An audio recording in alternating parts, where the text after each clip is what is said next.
and was only suitable for people aged 18 or over, will almost certainly have an adult theme, and might well contain sex or violence, which are quite graphic. It may also contain explicit language, including sexual swear words.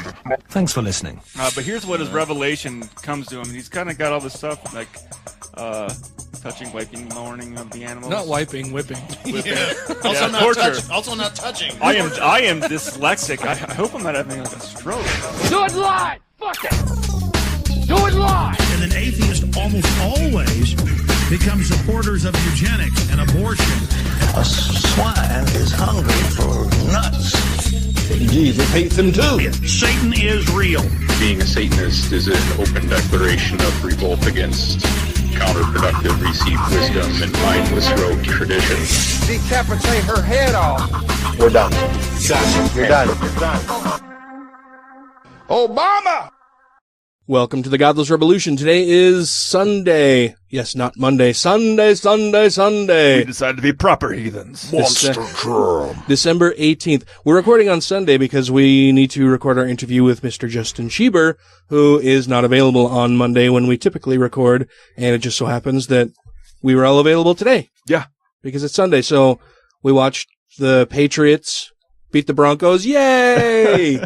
And we saw the end of the Raiders-Chiefs game where the Raiders won. Yay!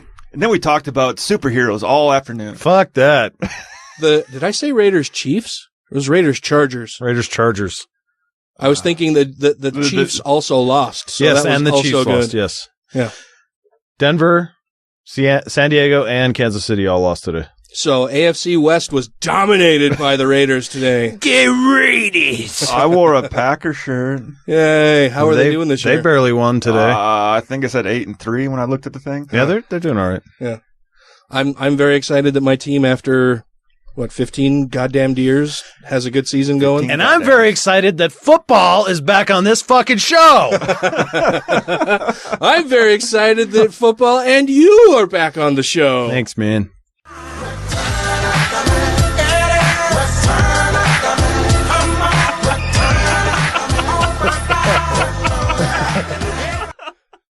You guys can't see it, but Dan's dancing. It looks like post-coital. It was a very small groove that I'm doing here in the chair. It was enough to laugh at. You have no idea. I love that song. It's a great song. It is a very, very good song. So yes, Matt is in studio with us again. Hello. After how long were you gone, man? I don't even know, man. It was at least a good 6 weeks. Was it a full 6? I think so. Yeah. That's how long my class was. That would make sense. I guess that would make sense. Yeah. Oh, yeah. I should do this thing over here where I click on that. Yeah. But I would like to say thanks to Geoff, Grant, and X for filling in. Yeah. Yes. For the time. And also thanks to the Utah Outcast for this wonderful t-shirt. I always love to get spin-off show merchandise. So I appreciate that. Why is it funny? They're the Joey to our friends. It's not a big deal. Oh, that's cruel. You don't gotta be an asshole. It's kind of true. I think Chris would say that. Like he's said that coming on the show got him interested in doing podcasting again. Yeah, that's what I meant. It inspired him. Yeah. That is entirely what I meant. Besides that, Matt LeBlanc is an excellent and underrated actor. His show, whatever show, I can't remember the name of it. Joey. No, is it called Joey? The one that he's on now? No. I know he was on that was the BBC's spin-off Top Gear show for a little bit there. Yeah, I can't remember the name of the show that he's on now. He has a new season of the BBC's really? Top Gear. He's on there. It's pretty decent. Well, he's got some comedy on HBO or some shit. Oh, yeah. I've only caught little scenes of it here and there. Tracy likes it quite a bit. So. Well, now that he's sobered up, he's back to acting. Did he have a problem with that? Oh, yeah. He had a huge problem with drugs and alcohol. Huh. So tomorrow on the Matt LeBlanc Show, we'll talk about his graying hair. Oh, yes. Devilish good looks increasing as he makes those character lines more prominent. We are also in studio. Yes, we are with Meg. Still, she's not in studio with us. We're in studio with her. Huh. Weird. You have to do something other than nod because this isn't a graphic video thing. Then stop waving your hands around. Yeah. I'm sorry, I'm nodding. Oh, you're yes, fine. I am here. Yay! We're going to put you to work later. Okay. That didn't sound really good, did it? No. Trump is not president yet. Yeah, not yet. Make me a sandwich. I just thought of Matt saying, Not till my birthday. That's right. That is your special present. It's Ready to terrible. work. Worst birthday ever. Your president present. Can I give it? Wait, can I return it? It'll be an unprecedented. That would be unprecedented. Unprecedented. Didn't Trump say that recently? Yeah, I tweeted it. Tweeted out that the actions with the China deal? No, it was with China They're or Russia. unprecedented. It was unprecedented. 2 hours later, it was changed to unprecedented. SNL already covered it. Do you think that's something that he actually sent himself? Because I know a lot of the tweets he just yells at his staffer. No, that was the one he sent. Then his staffer said, "Fuck you! You're not supposed to tweet on your own. Let me spell check." Yeah. That's how I see it happen. A responsible Republican? Well, his staffer might not be a Republican. It fits my narrative. So yeah. That's what I want to believe. So I'll believe it. Mm-hmm. So coming up on tonight's show, we will have an interview with Mr. Justin Schieber, who has co-written a book called An Atheist and a Christian Walk into a Bar, talking about God, the universe, and everything. Co-written with Randal Rauser. Randal Rauser. I'll have to admit to him that I have not had a chance to finish reading the book. I'm on page 84, 85, something like that. I'm really digging it so far. And have picked up a couple different things that all I can say so far is that I have learned things from the book that previously were not all that clear to me. So. Very well put. Next. Why are you glad he's back? Yeah. I know. All your other guests are so nice to you. For these little moments that I cherish. As he strokes his keyboard.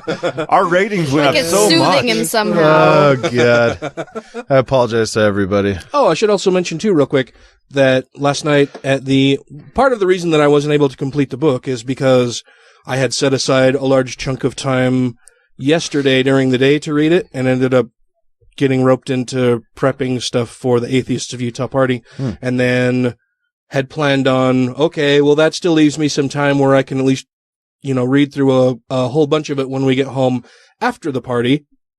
But there was someone at the party who became the drunkest guy in the world. And we needed to be there attending to that whole situation for some time at the end of the party. But there were also a couple fans of the show who walked up and introduced themselves during the party, who said, hey. So Jeremy and Jimmy, thank you very much for coming over and introducing yourselves. It's a pleasure talking to you and meeting fans of the show. That's always nice. All right. I actually met someone at a coffee chat one night where I was talking to him, like, I recognize your voice. I was like, what do you mean? Like, oh yeah, I do a podcast. I get a bunch of people coming up to me too. And then they're like, oh, never mind. I thought you were Jeff. Oh, you're somebody else. You probably don't know him. It's all hipsters, right? No, they just think I'm Jeff Lindell. They're not excited when they find out I'm not on the show. Well, you're both dead sexy. So I just figured it was, fucking Patriots fan. Cheaters. Jeff is a Patriots fan too, right? I don't think so. That's why they get him confused. Is he? I don't know. We can say. I'm going to say he is. He's not here to defend it. I don't think so. Because you should have to defend being a Patriots fan. Yes. Fair enough. Watch it, Raiders fan. I know. No, fair enough. Let's do it. What do you guys want to talk about? What do you want to make me defend? Free will. Jesus. You know what? Patriot. How about I'll take a rain check and let me ask Justin about the difference between hard determinism and compatibilism. If he can adequately explain that, then I'll know my position and then I'll be able to research it and defend that. But so ahead of that, what would you say you are? Like, where would you fall? Is free will a thing? Are you a compatibilist, hard determinist? Well, seeing as compatibilism is not well enough defined, it seems to me to be this weird middle position that's trying to kind of have its cake and eat it too. Yeah. I don't think that libertarian free will takes enough biology into account. So I would say hard determinist. Yeah. I would say hard determinist for myself also, but it kind of depends on the definition of that you want to use of either hard determinism or compatibilism. Yeah. I'll ask him about it and we'll see what he says.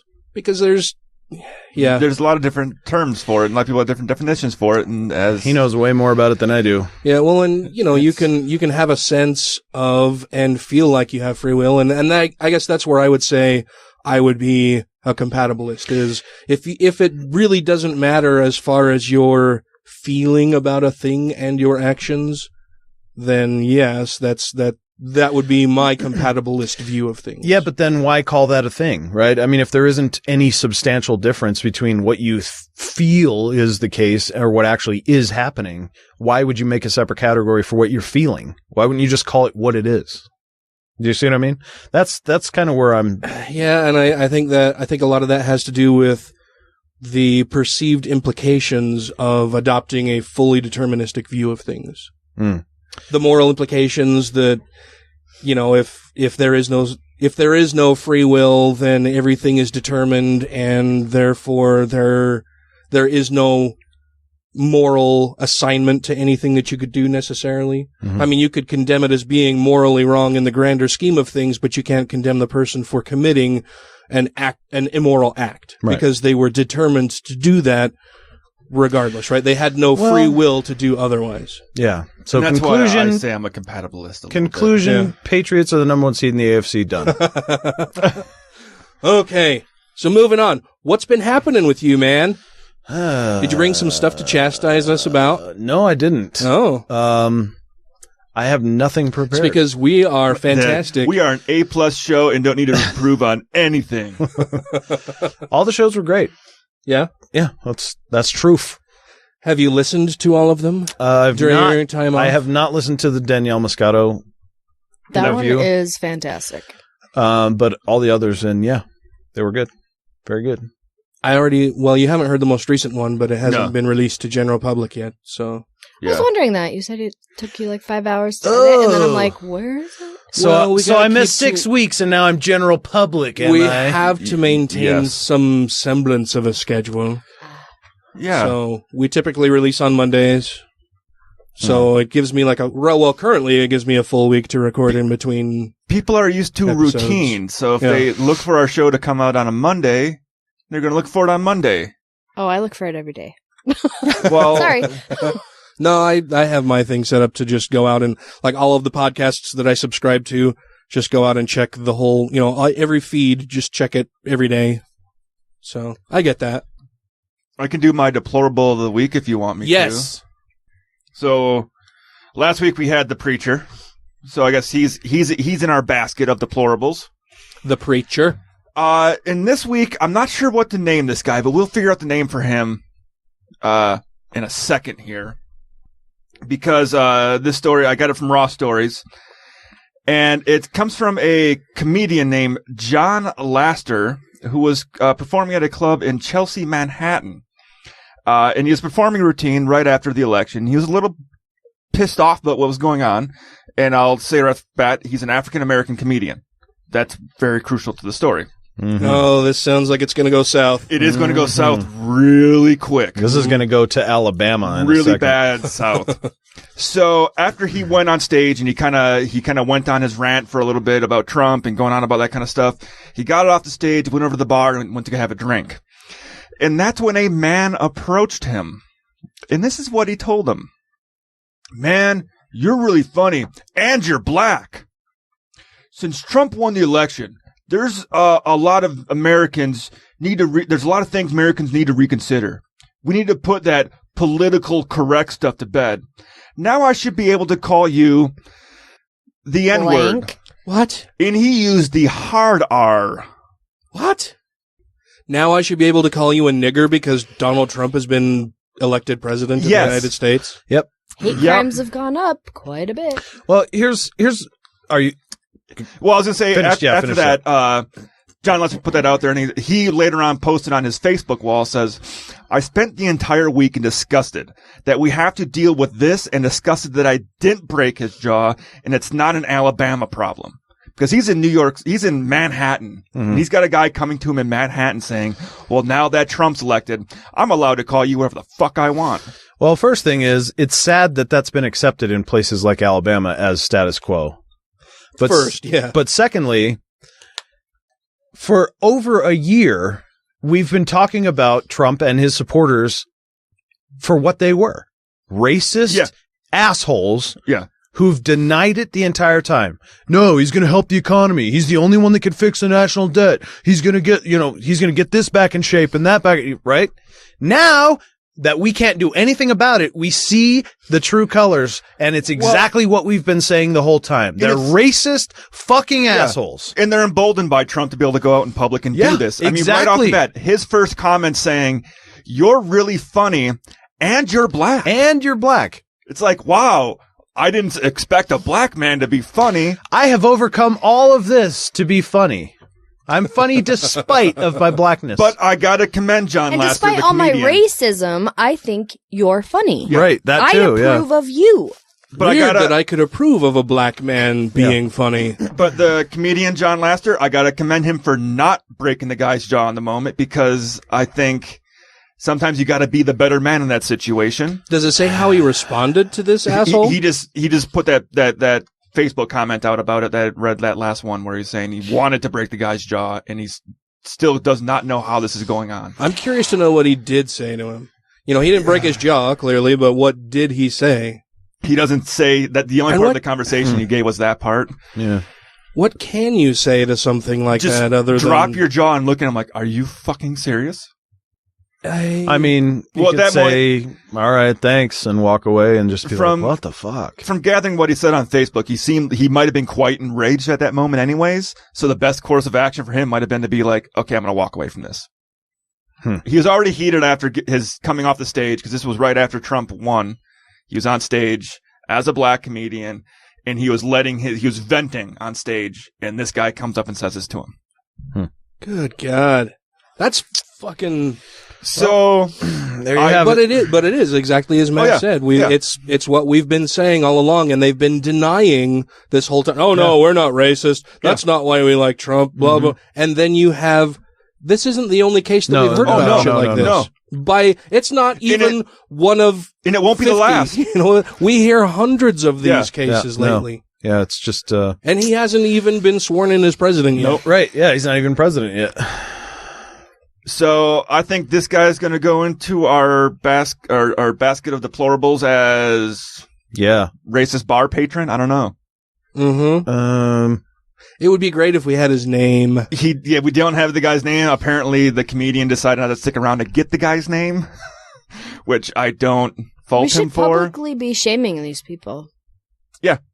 Well, racist at the very least. I mean, I fully hope that he takes this and takes it to his actual stage performance to actually publicly shame these kinds of people that might be in the crowd at his when he's doing routines.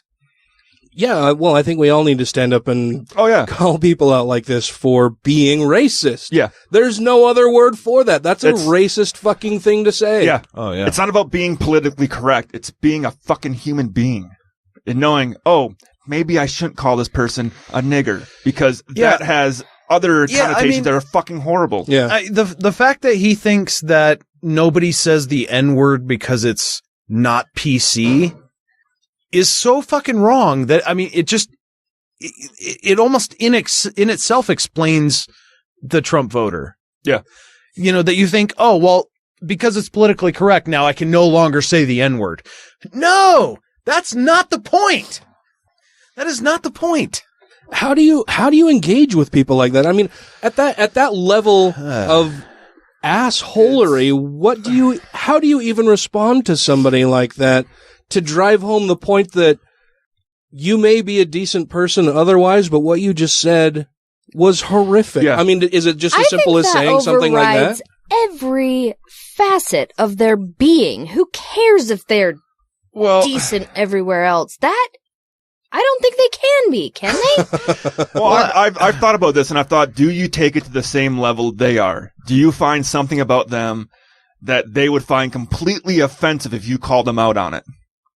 Yeah, now I can talk about how you like to fuck your sister. Right. Or like if he was there and say, I'm not saying all Trump voters dress like cowboys, but if he was there dressed like a cowboy and just being like, oh, so you like to fuck steers in the ass, right? Right. Well, you're a cowboy. Well, tractors are sexy after all. Yeah. I mean, turnabout's fair play, sure, but But I think it's the wrong thing to do as well. Get his name and publicly shame him. But I don't know what other course of action you can take besides breaking his jaw. But that only works with the fucking liberals. Ugh. And it only works when those people would honestly feel a sense of shame for something they've done like that. Right. Yeah. But it sounds like this guy is proud that he doesn't have to hide and doesn't and but no he's longer had an external pressure, and now that that's lifted, if you bring another external pressure, maybe it would cap it a little. I think these people with Trump being there are going to come back. Well, but it's not that the one external pressure has gone away. It's just there. that he has something else. I think in their minds they has... think it is, because Trump has lifted that external pressure of having a black president, of having all these PC rules and laws, and now it's freedom to be a bigoted asshole. It almost seems like with the way that he presented it, that with his 32 IQ, he was thinking, well, black people really want to be called the N-word, but we haven't been allowed to give them that. So let me give you this gift right now. You're welcome. Hey, so now that PC is out of here, you're funny even though you're black. We're friends, right? You know? Yeah. And it's like, what do you even do with somebody like that? You know? I have no idea. I don't know how I would respond to something like that. Even as a white guy who just finds that offensive. Right. Yeah.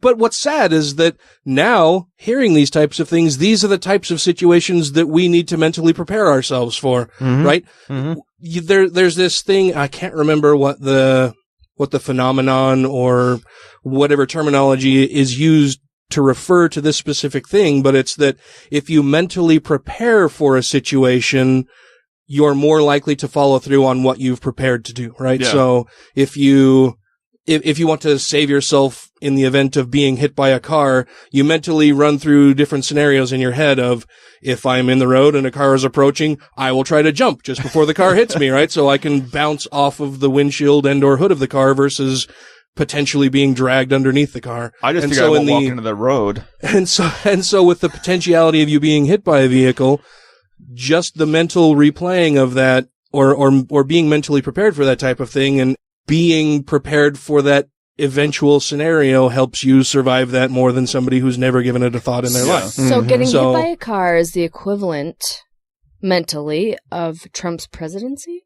Or of being called a nigger by some asshole in a bar. So the followers for the next 4 years have to be prepared to be hit by a car and have a comeback for it. I mean, can you imagine being a black person living in the United States, putting on a comedy show, being, having achieved some modicum of success, not just in the U.S. but in New York. Yeah, and then not to be, Alabama, as he said, and then to be mingling with people after the show, and to have somebody walk up and call you a nigger. Yeah. So I can't imagine what that would be like. One of maybe the most depressing parts about this whole thing, I mean, aside from the obvious, we're going back 100 years. No. I mean, not even that. 400. But now you have to think, we just had 8 years of Obama. For what? I mean, yes, he did a lot of good, but it feels when you see stuff like this, we're not even out of his presidency fully yet, and white Americans, at least in some certain segment of the population, are so eager to jump back into this, that they're not even waiting for Trump to take. I mean, but it's not even that they're jumping back into anything. They've pulled us back decades before. I mean, this isn't this type of shit didn't happen this often underneath a Bush presidency, or a Clinton presidency, or a Bush 1 presidency, or perhaps Reagan even a Carter Nixon. or a Reagan or Carter or Nixon presidency, right? This shit is worse now than it has been under several different presidents in our past. Yep. And we're not even at that president yet. Yeah. I don't know what to do with that. Yeah. Well, Trump is going to be unique among all the presidents because he doesn't give a fuck about foreign relations. It's going to be so unpredictable. He has no clue what even taking the office meant. Means I can fuck with Gina. Well, she's got no choice. Because I'll grab Gina by the pussy. This is Matt Dillahunty, and you're listening to the Godless Revolution. The next rant will start right after this. Hey everybody, this is X. And I'm Kyle. And I'm Felicia. We're the Utah Outcasts. 3 out, unashamed, and active atheists living in Utah. And we are personally inviting you to let us love your ears each and every week. As we take the news, current events, and pop culture and give it a little twist. A love twist, with consent. And we'll be joined each week by a special guest to tell us what makes them an outcast like us. Come find us. The Utah Outcasts. On podhell.com, Stitcher, iTunes, Google Play, Facebook, Twitter, and YouTube. And on UtahOutcast.com. We finally bought that domain off the kids handing out mixtapes in the mall. Come be an outcast with us. Take care of yourselves out there. Bonne nuit. And you're welcome.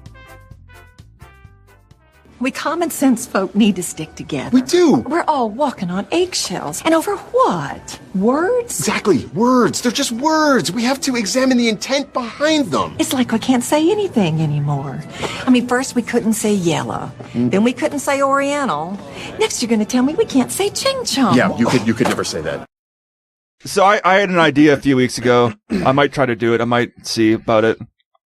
I want to do a whole bunch of photos with taking things that people say liberals hate to show that, guess what? Some of us liberals like to drive big trucks. Some liberals like to go out and shoot guns. Some liberals are in the military. Some liberals are cops. So for you to go around saying, oh, look at this person's carrying a gun. A liberal hates that. They must be crying in their fucking car or whatever. It's like, no, because that's not how it works. Where are you going to post these 4 photos? No, well, it would be. I'd try to take a series of them. Well, and I think that's the thing I like to take photos. I think that's the thing that's lost among so many people, not just on the right, but even those on the left. That they fail to see the nuance of so many different situations and interactions. Right? It's for way too many people. Everything is black or white. Yeah, you're wrong or you're right. You're black or you're white. And I'm just reciting Michael Jackson lyrics. I know, I was like, But people, so many people these days refuse to see that there isn't one simplistic answer for every fucking question in the world. And I've seen it from people I work with. Well, I mean, where they're like, well, that's also what I really like about Justin Schieber's newest book, by the way. Where it's like, how can you like that? You're a liberal. It's like, me having liberal political views on society don't mean shit about things I like to do in my everyday life. But sometimes the simplest answer is the right one. Not Trump is the right answer. Well, what's the question? Yeah. Who should be president? Well, yeah. I mean, if that's the question, certainly not Trump. Yeah. And is the right answer. I try to see things from both sides. You know, I try to take emotions out of things. I try to take opinions out of things and try to look at it. And I guess it depends on the person you're asking. I mean, if you're Vladimir Putin. Putin. Well, yeah, Trump. Well, okay. Or a billionaire. But even not even going that far, go to a Trump voter that lives in coal country. I can see why they voted Trump. Why? Because Trump kept saying, we're going to be able to reopen coal. We're going to invest this much money in coal. But while they're hearing, he's lying. He is lying. He lies to every group he talks to. He is lying, but that's what they heard. Yeah, but they heard that. But they have some amount of responsibility to go out and figure out what the recent Republican platform has been. All Americans have that responsibility. Yes, but we know they don't all do it. So when you got that's their fucking fault. But when you got someone putting their emotions into it, and that's their fucking fault. It is their fault, I know. But there are did you miss me? They are also not required. I mean, that's the problem with voting. They hear what they want to hear. They hear what they want to hear, vote. and they input their emotions into it. They don't research So when someone lives in coal country, and they hear someone go, we're going to reinvest in coal, we're going to open these places up, they're going to put their emotions into it. Oh, I agree they're going to do that. But and that's how they're going to vote with their emotions and not think about this going, wait, he's never done anything he said he's going to do, so why should I fucking believe him on that? Right. They're going to hang on to that straw, being like, hey, maybe he will reopen these coal plants and our dying coal town will be revitalized. So they're going to hold on to that. But that doesn't change my answer that voting Trump is the wrong answer for them as well. It is wrong, and they'll realize it afterwards. No, they don't. Yeah, they don't know it, but that doesn't matter. But that's still wrong. It is still, but they'll realize that later on. They'll realize. No, they won't. Wait, when they don't get their fucking jobs back? No, they'll blame it on something else. It'll be, we talked about this pre-show. That if they don't get their jobs back, it's going to be because all those regulations that Obama put in place. Yeah, that's going to be, there is not going to be an I told you so moment, because the Republicans are so far to the right. They tend to not be introspective humans. No. And so they're not going to look at that and say, man, did we mess up here? No, they're not going to do that. They're going to figure out exactly which other external thing they can blame it on that's part of the them category. But I would say that happens on both sides. Well, sure. You can't tell me humans, everyone that voted Hillary was so much smarter than everybody that voted Republican. It's like, no, I guarantee there's people on the Democratic side who voted emotionally, not knowing, hey, well, why am I voting this way? To paraphrase somebody like Matt Dillahunty, I would much prefer that somebody is an atheist for good reasons than for bad reasons. Yeah. Whatever your belief, I would much rather that you have good reasons for it than bad reasons for it. I want you to have good reasons for believing what you believe, and to be able to explain them to somebody else and take in new information and adjust those beliefs as necessary. But here's the thing. I mean, here's what demonstrates to me the amount of dogmatism that's in politics. Let's say that you believe all the negative hype about Hillary, right? And you're not somebody who believes in innocent until proven guilty, right? You're somebody that thinks, oh, she's been accused of all this stuff, so therefore she's a criminal. So now you have two psychopathic, thug, criminal, asshole candidates. And one of them is telling you that they're not going to put in place policies that'll help you as a middle class or lower class person. And the other one is saying that they will do it. But yet you still vote for the psychopathic, thug, dishonest person who's who's saying they're not going to put policies in place that help you. Yeah. In the hopes that they might turn out to be like the other candidate who's saying they will do things. What sense does that make? It's even if you believe the lies about Hillary. Well, that's where I think that's where the emotion comes into it. Yeah, it's totally dogmatic. I mean, how many people have you heard that voted Trump? Their only reason for voting Trump, well, he's going to make America great again. Or, he could surprise us. He's going to bring jobs back. Well, how? Yeah, he could surprise us and not be like himself. Yeah. So we're going to vote for Donald Trump, hoping that he won't be Donald Trump, when there's a perfectly good candidate who is not Donald Trump already running. Or, how many people do not want an emotional woman? Well, there's sexism, of course. Yeah. Emotional extreme Trump.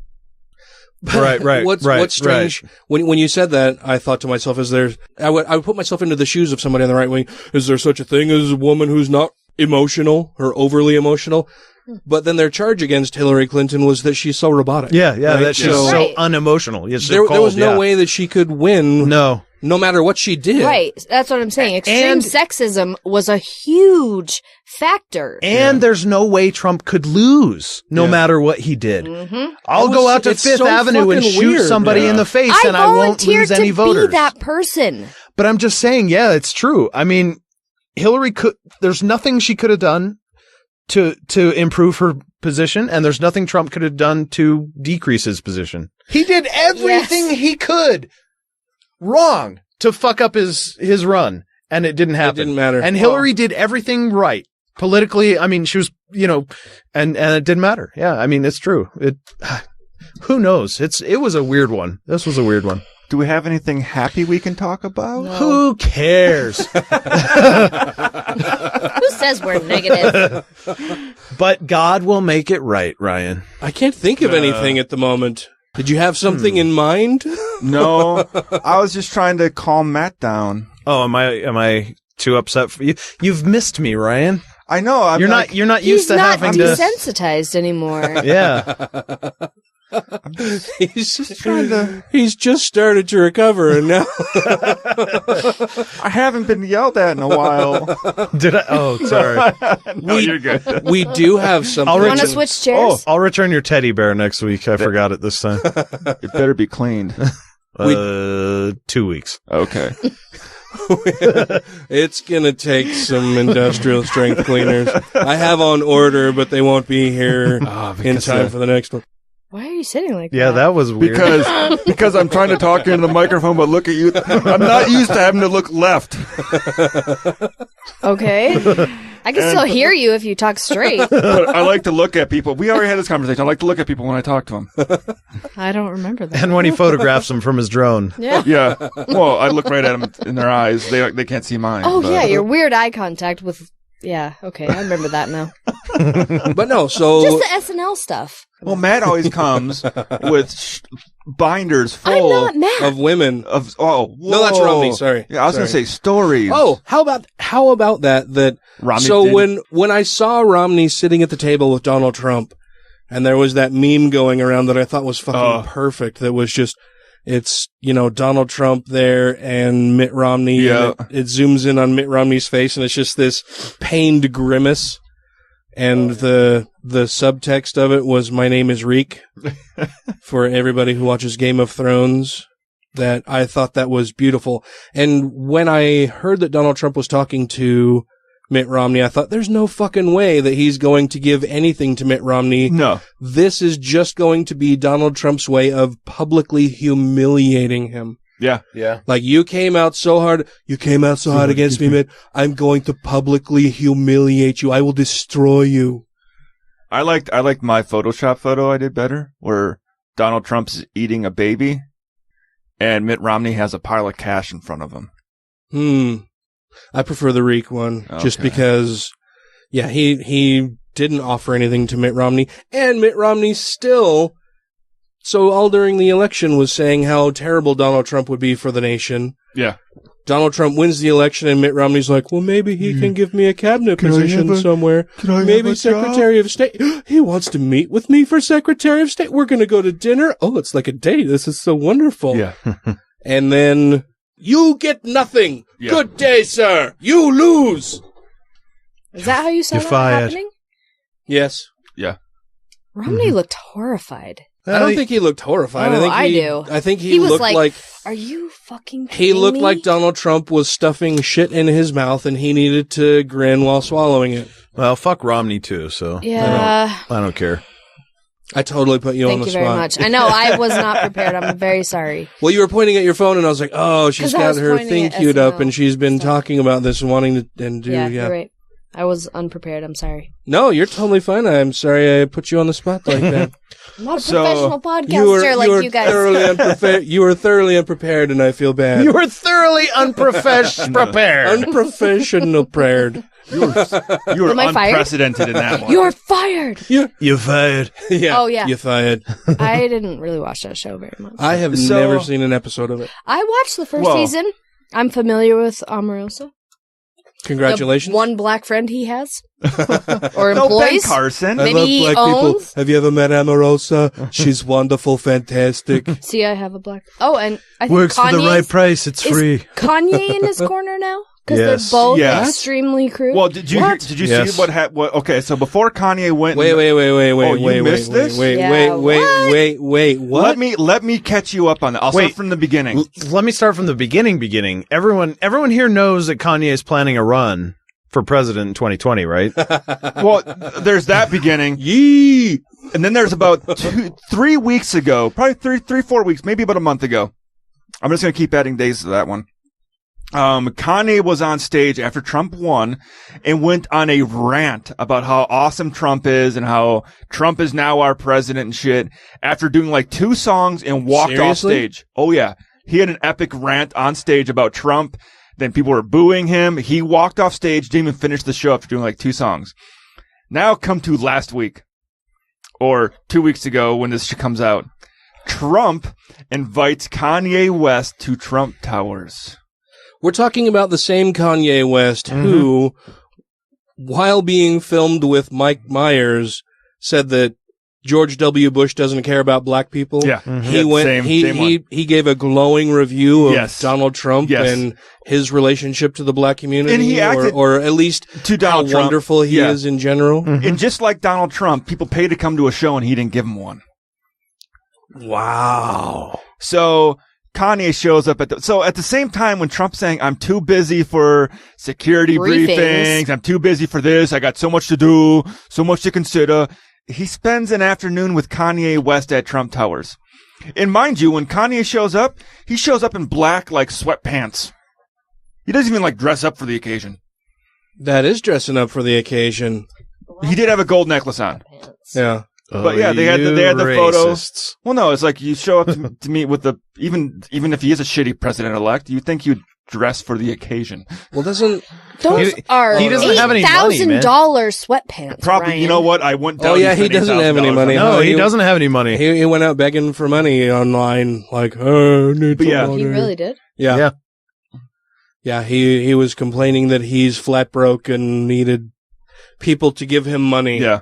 But it was literally about 2 days after Trump or Pence was defending Trump and saying, hey, he's a really busy man right now. He doesn't have time for the security briefings.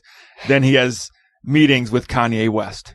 He's so busy doing Pence's what? Whole job. Nothing. What is he so busy doing? He's canceling Watching fucking SNL, press conferences. reading Vogue. Yeah. Yeah. Tweeting. Well, he's canceling press conferences because the press conferences are about the fact that he's not giving up his fucking business. Right. Which is the conflict of that interest. was the whole thing, is that he scheduled a press conference to talk about how he was going to handle setting his business aside to avoid conflict of interest. And then rather than doing that, and rather than setting his businesses aside, he canceled the press conference. Yeah. Well, then he tweets We're just not going to talk about it and it'll go away, okay? It'll be fine. Yeah. Well, it's going to be the best thing to ever go away. But then he tweets, Trump Industries will be doing no new business. And then a few days later, he's like, well, my sons will be taking care of any new business. It's like, you are, when he says the president can do no wrong. That was a pretty great pirate impression. That's what I was thinking. Do you guys think that he'll be able to survive a full 4 years as president? If he acts the way he is right now, Pence he will is not. going to be president. Running the show. Pence is going to be president. I honestly think the Republican Party wants Pence to run the show because they can handle him. Yeah. No, I think they've not even considered that. I think they can handle Pence. He will be. The extreme right can, yeah. No, and people like Paul Ryan can. They That's do the get extreme right. Yeah, it is. They do get along better. I mean, Pence is the typical proto-fascist Tea Party. Yeah, he's also dull. Yeah, but I mean, and that's where he's had a lot of success since he's been in Washington. Really? Yes. And I said survive, which may have been a poor choice of words. I don't mean physically, like somebody would assassinate him. Yeah, or anything, I understand where you're coming from. Yeah, but even still, I think Pence is going to be pulling the strings. Mm-hmm. Pence, they can control. They can control what Pence says, what Pence does. Not even necessarily control, but they can predict. Yes, they can normalize what Pence may say. Donald Trump is anybody's fucking guess. And that's why I think they will get rid of him at some point, because Trump is unpredictable, as he says. And that's not what they want. They don't want someone who's unpredictable. They don't want someone hurting them. Well, I mean, I agree he's not ideal for them, but I don't see them getting rid of him. If he even gets wind of feeling like he's not wanted in control, he will never feel like that. No, but just like the elections, he will set it up and prime everyone for corruption and some kind of fuckery that made him lose his position. Fault. No. Yeah.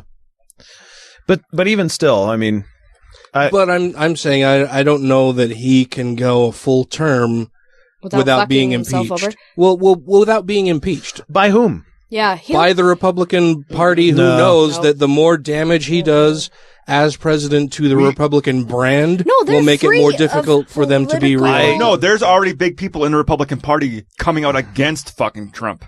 Yeah, I still think you guys are giving him too much credit for foresight.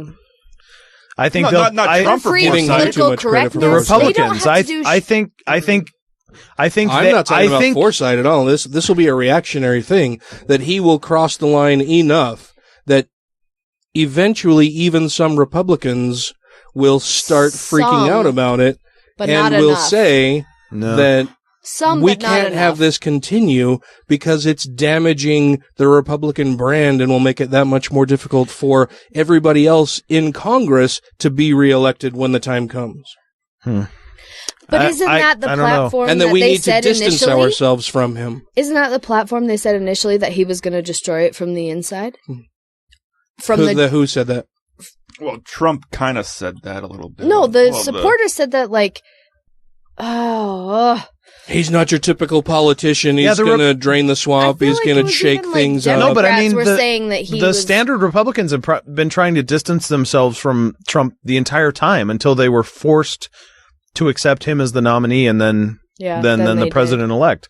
Yeah. But I think at this point they're taking Trump as sort of a steal. I mean, because almost nobody expected him to beat Hillary. Yeah. And so they're like, well, right now we have total control of the entire U.S. government, and we better take advantage of it. And with Trump, you can. With Pence, you can. So. But now that they got it, they don't need him. Yeah, but I mean, I don't know. But I mean, I don't know. I just don't see them. I just going to be more damaging than he's going to be good. Yeah, I think there will come a point I agree with that, and they will see it. The more moderate Republicans, or the Republicans who know that you can only push that line so far before that dam breaks. Hell, right? We have Sarah Palin chastising and who him. are those Republicans? I don't think they think like that. I mean, for which moderate Republican would you like to point out that would think that way for me right now? I mean, John McCain, who... Okay, I mean, he's a George W. Bush, which type of Republican, which, 10 years ago was the furthest right you could get. So now he's the moderate. Okay. But I'm saying they will take their own... They'll take their own worries about being reelected over Donald Trump. I mean, it's going to come to a point where they're going to have to make the practical realization that Donald Trump is damaging to the Republican brand. He's damaging to the Republican Party, and he's damaging to their chances of being reelected. Possibly 2 years. I give it 2 years because they're going to wait till midterm elections. Well, yeah. I mean, that's the next time that they're going to have to be concerned about these things. So yeah. But the then they'll do whatever the fuck they want. The reason why I say the actions of everyone in the country are going to reflect. And they know that everybody has such a short memory. And the reason why I say 2 years is because after the midterm elections, depending on how many they keep or lose, they'll want to get rid of him so he can't run for a fucking second time. They'll want to save their own ass. So they won't do anything to disrupt their view of people. Be like, well, they want to keep people liking the Republican Party, so they'll keep people liking the Republican Party. They get their people back in 2 years, so that way they can keep control of the House and the Senate for 4 years, and then get rid of Trump. They're not gonna they don't want to lose control of that. Well, that's why they're going to keep him in for 2 years. I want to talk about atheism. But well, let's get to the interview then, shall we? All right. So, we'll be right back. On the other side, we'll have an interview with Mr. Justin Schieber. Please stand by. The Godless Revolution will continue in a moment.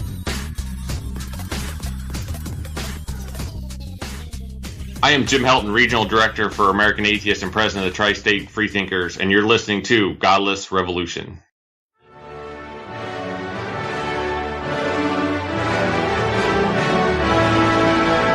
Here follows a public service announcement for the Two Skeptical Chaps podcast. Greetings, Americans.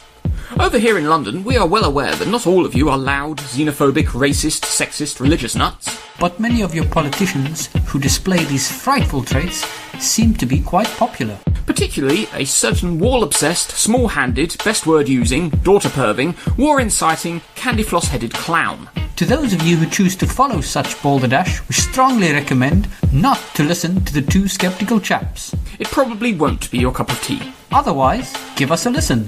Each episode, we cover any news or current affairs from across the globe. Things that annoy or delight us. That's two, as in the number 2. And skeptical with a K. The wrong way to spell it. Cheerio.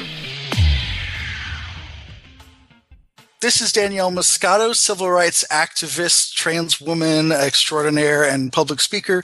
You are listening to Godless Rebelution, and I hope you enjoy the show. Rejoining the Godless Rebelution podcast now. Well, hello, Mr. Schieber. How are you this evening? I'm doing great. How you guys doing? Doing really well. Thank you for asking. So we wanted to get you on the show to talk tonight about your new book and your YouTube stuff. Before we do any of that, though, it'd probably be good to give our listeners who may be unaware of who you are and what you do and have done in the past a little background history. Sure. It's my understanding that you were previously a Christian in listening to a show that you used to be on. Tell us about your early life and kind of coming into your current worldview of being an atheist. Sure. So I was raised a little Catholic baby, and as I grew older, my folks, they switched churches to a more kind of like a Protestant, mainline Protestantism, and theologically, I don't think they knew the difference, and neither did I. For me, the most important theological difference between the two denominations was the replacing of the organ with the guitar and the taking away about 50 years of age from the lead pastor. So those were welcome changes. I could identify with that more, and I started to take it very seriously. I got pretty involved in the church. I would do some worship leading as well at times. That's where I started to learn how to play guitar. And throughout that time, I was again, increasingly serious about the issues. But after a while, things started to fade. Doubts crept in, and they spread like a cancer, as they do. And long story short, here I am, and my kind of journey to here involved being a co-host on the Reasonable Doubts for about 4 years or so, which was a pretty successful podcast in the skeptic community. That has since disbanded, and I've just finished up this book here, and still currently an atheist. Can you remember back to any one particular thing that begun your questioning of religious faith, or was it, for most people, it's a series of things, right? It kind of snowballs, and your doubts get bigger, your questions become more frequent. Was there any tipping point that maybe started you off on that path, or anything, maybe the thing that you finally decided, okay, it's a load of horseshit? Yeah, it's, as you say, these issues they tend to be far more complex than what I think people let on about, these large worldview changes. For me, if I try to recall, there wasn't any kind of rational argument that changed me. For me, it was more of a kind of shift in intuitions. These were stories, I would read the Bible, and these were stories that I was raised with and that I felt were true in an important sense. But there was a time at which that kind of conviction became increasingly difficult to maintain.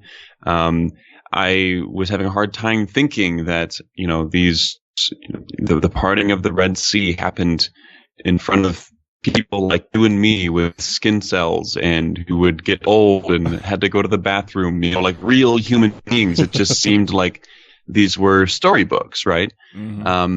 And there was a point in time where I had to be honest with myself and thought, this is like a Hollywood production. This isn't like these were spiritually true rather than true in any more substantive sense. And so that kind of shift in intuitions made it much more possible for me to start kind of questioning other issues. And that, in conjunction with the fact that my prayer life was feeling increasingly one-sided, didn't help.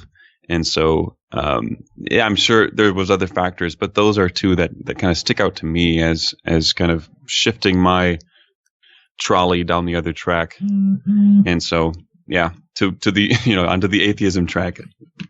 Yeah, I think for a lot of people, it happens. Right? There are very few people that I've ever met where when I ask them that question, it's they can say, oh, it was this thing here, this one thing here tipped it for me. And as soon as I heard that, it changed my mind, and the veil fell away, and I saw the wizard behind everything. Very, very rarely is that ever the case. It's always a cumulative effect of a bunch of different things. Yeah, we always interpret our metaphysical beliefs in the context of a narrative that we are living out. And it always almost has to be the case that there's a shift in some fundamental aspect of how we view the world. It can't just be I found a Bible contradiction and, my world has fallen apart, right?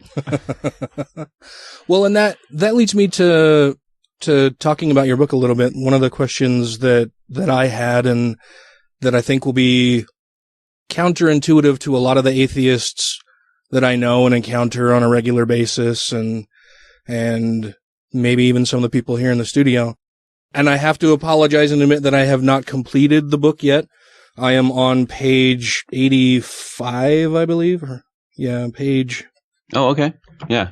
So you just got into where we actually start getting, you've gotten past the kind of lengthy introduction we do on multiple issues, which I think it's one of my favorite parts of the book. I think the give and take of discussing definitions and the exploring the implications of rationality. And I think a lot of people misunderstand that word. So I'm on the part where you guys start talking about premise 2 of MTD. Oh, okay. Excellent. And I have more questions about that in a moment. The one that I was thinking of in particular is that you both, so the name of your book, first of all, I should let everybody know, is An Atheist and a Christian Walk into a Bar, talking about God, the universe, and everything, co-written with it's yourself and Randal Rauser. And one of the first things that came to my mind when I was reading it was that you both agreed that you can find a rational basis for a belief in God. I try to be as clear as I can in the book, obviously, when I'm saying this. I think that there are certain situations in which people can hold theistic belief in a rational way. And the reason for this is because, everybody comes to the table with different background beliefs, and those background beliefs, we cannot help but allow those to determine our plausibility structures when it comes to hearing new claims, right? So, for example, if I hear the claim that Uncle Ned saw a ghost, right? I'm going to think that, Uncle Ned is, he's got some interesting things going on in his brain. He's not crazy, but we all recognize that the brain does interesting things in certain circumstances. And Ned interpreted that as a ghost. Presumably, if I were to go through the same experience, I'd like to think that I would interpret that differently. But notice our background beliefs, perhaps Ned is a more theistically minded individual. Notice that our background beliefs will affect how we interpret these other beliefs. And so in some circumstances, I think that there are possible circumstances in which one might have a bunch of reasons that they think are plausible theistic reasons and not be aware of any strong arguments against them. And so to the degree that, we mark that point in time and ask them whether or not their belief is rational in God, I think that there are certain cases where we could say yes. Now, of course, many times people are aware of the problems with theistic belief, and many people are aware of the arguments back and forth, but not everybody. And so I think that there needs to be at least some substantive room for rational disagreement on pretty much any question. And I think that God falls into that category. With the evidence available to me, I think that it's quite clear that theism is false. But I don't think it's a completely rationally. I don't think it's complete rational failure for one to be a theist. So, and that's one of the points that we go back and forth on in the book, and we come to a kind of agreement on that issue. I guess in my mind, I view it as you don't know what you don't know, right? Your current beliefs inform what types of information you're willing to accept and what types of information you're even going to perhaps stumble upon and be exposed to, right? It's not that me, for example, like I work in computers, right?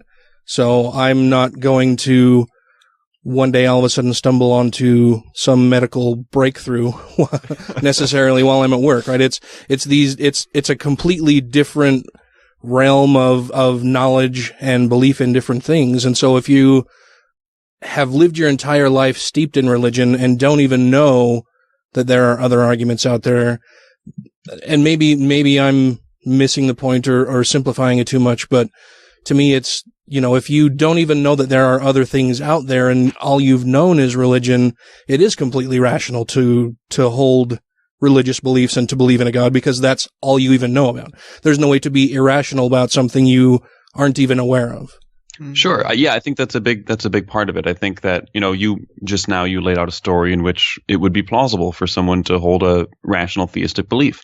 Now, of course, rationality, I think, is very often conflated with something being true, right? So people will say, people with a kind of a misunderstanding, I would argue, of rationality would say, well, it's impossible for someone to hold on to a belief that is false, but do so rationally, right? I think that's just quite obviously false. I think that there have been multiple times throughout history where we can learn new things and find out that what we believed was false, but none of that necessarily leads us to the additional but separate conclusion that when we believed those things back then, that those were irrational beliefs given the evidence we had available to us. And I think that's a huge distinction that the kind of non-academic level that's something that needs to be more heated.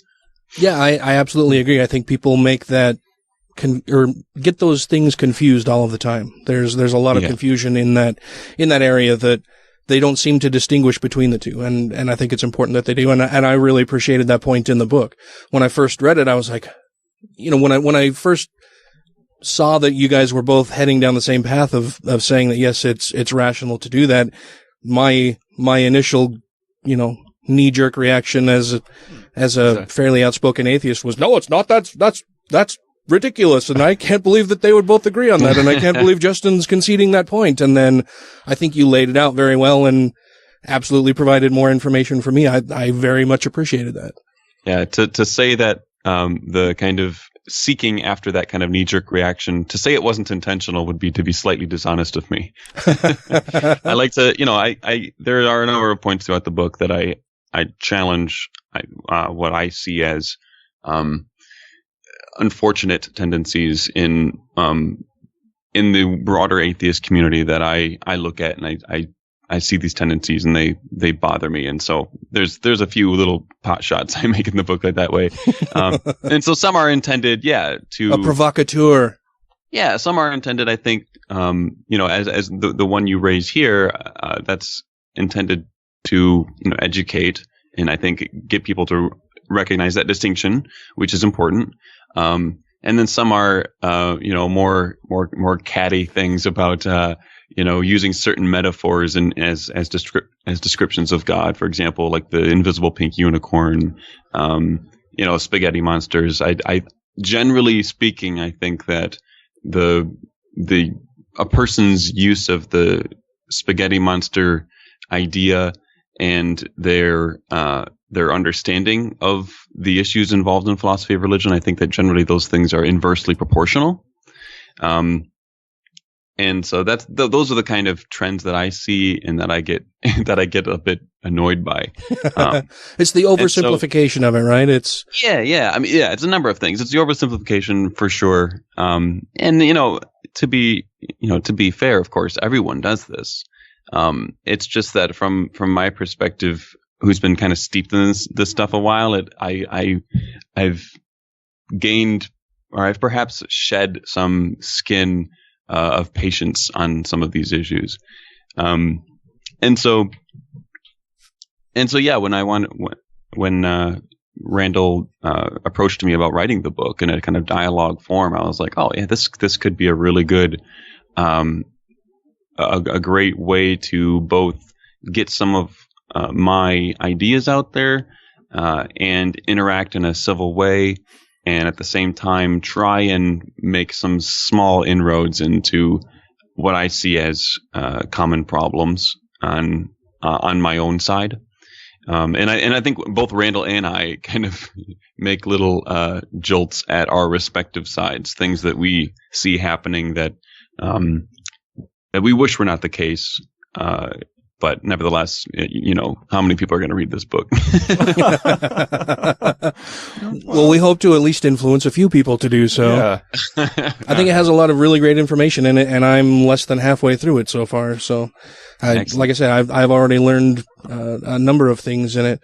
One of the other things that I was hoping you could explain a little more in depth is MTD. Yeah. So in the book, we go through about, I think there's like a total of 6 chapters in which we explicitly present arguments, and we debate them back and forth. And one of the first chapter in which we do this, I discuss the problem of massive theological disagreement. So most of the time people, I think, are aware of, theological disagreement, religious disagreement, and the kinds of, at least the intuitive kind of problems that those present to theistic believers. So many times, in fact, and this is all throughout the literature as well, there'll be arguments to the effect of saying, well, look, you have science and the methods that it uses, right? And so long as everybody is using these methods, we can develop these theoretical scaffolding, and we can attach theories to these, and we can test them. And these are not culturally dependent. These are things that, these are going to be good. Presumably you're going to get the same answer regardless of who does the test, right? Right. Now, there's a difference, of course. I mean, there are a number of differences between scientific ways of acquiring knowledge and what are typically seen as religious ways of acquiring knowledge. So religious ways of acquiring knowledge are things like, I think uncontroversially, are things like prayer, meditation, deferring to ancient texts. And feelings, perhaps there is a framework where, they interpret certain feelings as being evidence for some particular hypothesis over another. So there's these different, so you have these different kind of sets of methods. You have the scientific set, and then you have the religious set, and then you have, there's other sets, I'm sure, as well. But we might look at, so there's been arguments put forward that say, okay, look, you get radically divergent answers when you use these religious methods. And so these religious methods are clearly, there's very good reason to see them as unreliable, right? If people from different cultures can use the same method but get radically different conclusions, that's a red flag on your methodology, right? Yeah. So that's the kind of argument I think most people are familiar with when it comes to the problems that religious disagreement brings to bear on, say, the rationality of theistic belief, for example. Now, the argument I present in this book deals with religious disagreement, but it does so in a different way.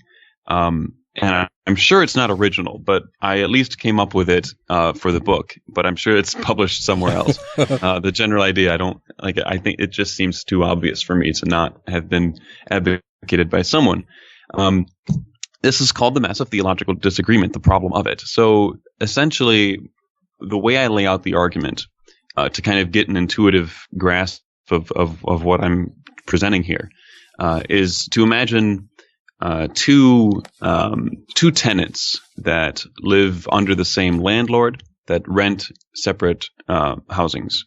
And in their kind of discussion with the landlord, for whatever reason, he only deals with them individually, right? He never speaks to 2 or more of his tenants at a time. He only speaks with them privately. And these tenants, throughout their lives, they interact, as one heads out to the grocery store, they strike up a small conversation, and all of a sudden they discover that there's a number of incompatibilities about their beliefs about the landlord. So one of the tenants is confused because he could have sworn that the landlord is a male, and the other swears that it's a female. One of them says that the landlord only requires, $600 a month for rent, and the other one says, "Well, no, it's $800." He says that this is true of everybody, and they both think this. So clearly, they both can't be right about these beliefs, and some of them are admittedly trivial, and some of them are a bit more substantive. But the point is that this introduces a tension both between the tenants and between the tenants and the landlord, right? So there are unnecessary tensions in the relationships that exist in this little local world here that could be cleared up by the landlord if the landlord chose to do things differently. Absolutely. One would presume that a landlord has the kind of goals and ambitions that we typically associate with landlords, mainly running a fairly successful business and making a profit and having a good reputation as a business owner in that local community, right? Well, this seems like kind of thing. Yeah, this seems like Kaiser Soze as the landlord from from what was the name of the movie? Usual Suspects. Yeah. Yes.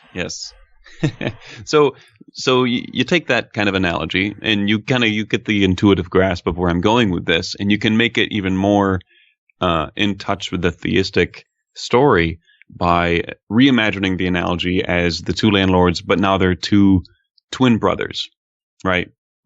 Being raised by a single parent. And for whatever reason, the parent has kind of unorthodox parenting methods, and he only meets with the children individually, and to discuss their qualms, their whatever, the things that parents do, right? And the children in the same way, they find incompatibilities about their beliefs about the parent, about how best to relate to the parent, how best to enter into a relationship, how best to maintain said relationship, how that parent wants them to live, what the correct kind of behavior is under the parental regime. And so they argue about this because they both think that they have a more superior relationship to the parent than the other does. And so it introduces a tension, right? Obviously, the analogy here, this is analogous to religious certainty and the kind of tension that can bring between two different religious groups that believe that they have the ultimate answer, right? Mm-hmm. About how best to raise a child, the next generation, how best to treat resources, how best to, essentially all the different things that we've had that have had some religious component in all the conflicts of the world, right? Mm. So those are you're kind of distilling it down to that local core idea where you have a parent who presumably is supposed to be a loving parent and is supposed to have the well-being and the kind of fluidity of the relationships between all the parties in best interest, right?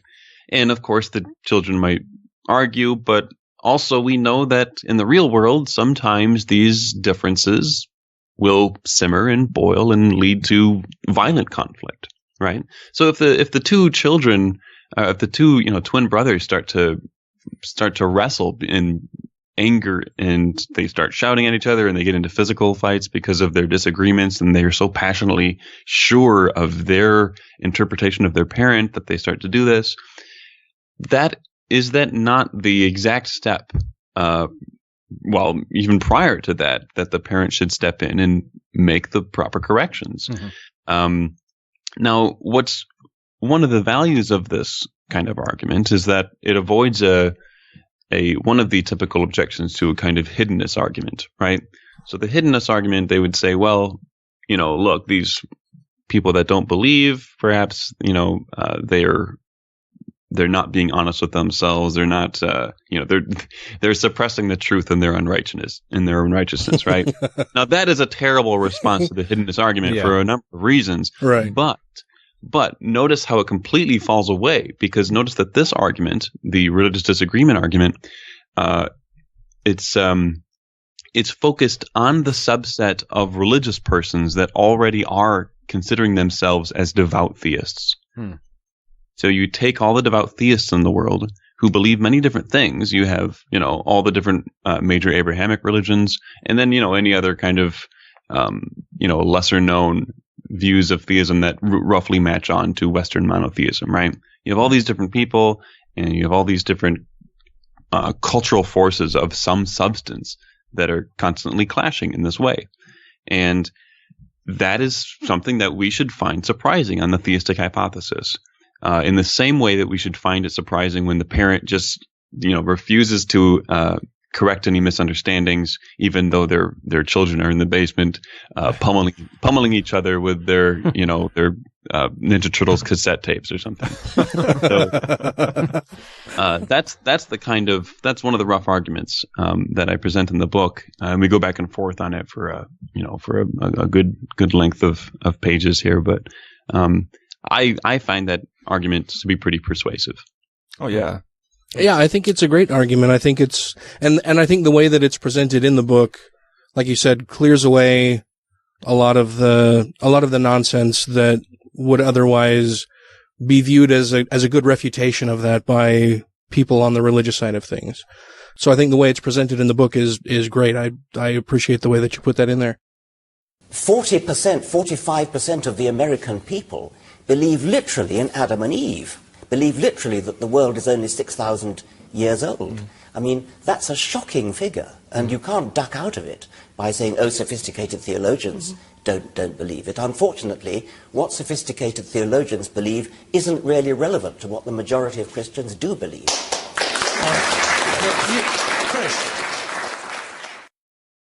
So we talked about, that you spend a good deal of the book presenting definitions of different things, just so that you can even begin to have a conversation. Right. How do you think we need to best go about doing that in the future with people that we meet on the street? I mean, it's really hard to have an in-depth conversation with somebody that is just screaming at you from across a barricade at a demonstration or rally or anything. How do we reach those people, when we can't write a novel-length dissertation back and forth defining terms and trying to come to some mutual agreement even on the types of language we use and what those words mean? Right. Well, I think that first of all, I think probably step one is to avoid interactions with people with megaphones and large banners, listing their particular set of sexual deviant behavior in their eyes. Generally, these people are not going to be capable of, or if they're capable, they're not going to be particularly in the mood for a reasonable discussion on these matters. But I think that most, you guys, I assume you all live in the U.S. Am I correct about that? Yes. We're in Utah. Yeah. Okay. Yeah. So you have plenty of opportunity to talk with other people who do not believe in the way that you believe. And so, it's hard to go about your day without running into someone who's a theist of some sort. And, some sort. Yeah. And so, I mean, at the end of the day, I think what's most important is that you see these people as just people out there that have a set of beliefs and that perhaps don't think about them as, don't have the kind of weird obsession with thinking about these kinds of things all the time that say I do, or maybe you guys do too. These are the kinds of things that I like to think about because they're interesting to me. Mm-hmm. But not everybody is interested by the same things, right? So, for example, my parents, they're very religious, but they don't think about stuff in a way that allows them to entertain certain ideas. Right. And if I bring things up, which I've since learned is a terrible idea, that's a relatively short-lived conversation. Mm-hmm. For whatever reason, they're not interested in having that conversation. But then you'll run into other people that they're believers and they really enjoy those conversations. That's the kind of person you want to talk to. Don't, at least in my experience, not only is it I don't know. I think there's something slightly disrespectful about pressing someone who doesn't even want to have that conversation. Yeah. Right. Yeah. Sure. And so I think that that's just generally poor behavior that to be avoided. When it comes to people that are wanting to have that conversation, then absolutely. I mean, at the end of the day, you got to, obviously, to have a conversation, you got to get clear on your definitions. You want to get clear, and you want to be very careful to keep the discussion on topic. There are a number of different strategies that both sides use to try and shift topics away from perhaps weak points on their view, or toward stronger points of their view. And at the end of the day, I find it to be one strategy I like is finding some common ground right off the bat, and getting that to the point where it's recognized and admitted, and then you can start to discuss where the particulars of difference may lie. And that kind of strategy, it not only does it I think reduce the kind of antagonism that can tend to boil up in these kinds of things. Mm-hmm. But I think it's also just generally more helpful, and you're going to be more likely to have a successful conversation. Yeah, I think that's a good way to try to cut through some of the tribalism or viewing of somebody as completely other, is to express that you do have at least some commonalities with the other person, right? You have some beliefs, you have some interests that align with theirs as well. You aren't an alien, you aren't somebody who is wholly against anything and everything that person holds dear. You just have a disagreement about one or two different things. And I think that is a really good starting point for those types of conversations. Right.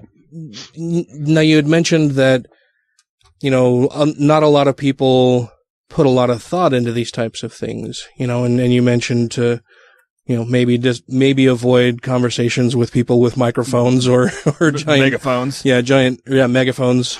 Not microphones. Don't do that, because then we wouldn't be speaking to you now.